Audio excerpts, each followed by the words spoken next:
एक बार कालिदास कहीं जा रहे थे, तभी उन्हें प्यास की अनुभूति हुई। तो उन्होंने एक पास ही एक घर देखा, तो उस घर का दरवाजे को खटखटाया। घर से एक स्त्री बाहर आई।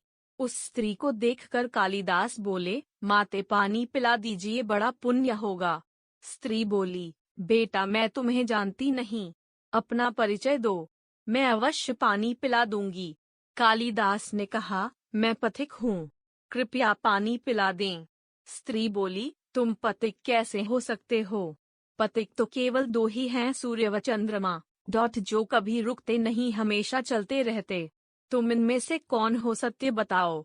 कालिदास ने कहा, मैं मेहमान हूँ, कृपया पानी पिला दें। स्त्री बोली, तुम मेहमान कैसे हो सकते हो? संसार में दो ही मेहमान हैं, पहला धन और दूसरा यौवन, इन्हें जाने में समय नहीं लगता। सत्य बताओ कौन हो तुम? सारे तर्क से पराजित हताश तो हो चुके थे। कालिदास बोले, मैं सहनशील हूँ, अब आप पानी पिला दें। पूरी तरह अपमानित और पराजित हो चुके थे। कालिदास ने कहा, फिर तो मैं मूर्ख ही हूँ डंडा। स्त्री ने कहा, नहीं, तुम मूर्ख कैसे हो सकते हो?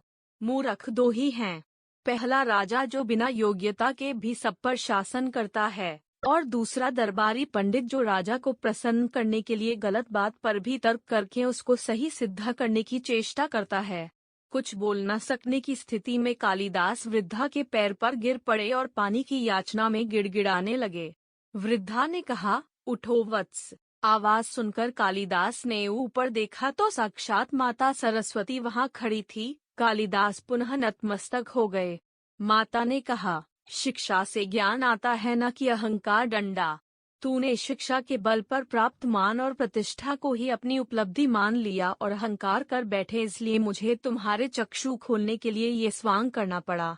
कालिदास को अपनी गलती समझ में आ गई और भरपेट पानी पीकर वे आगे चल पड़े। शिक्षा विद्वत्ता पर कभी घमंड न करें, यही घमंड विद्वत्ता को नष्ट कर देता है। दो चीजों को कभी व्यर्थ नहीं जाने देना चाहिए, अन्न के कण को और आनंद के क्षण।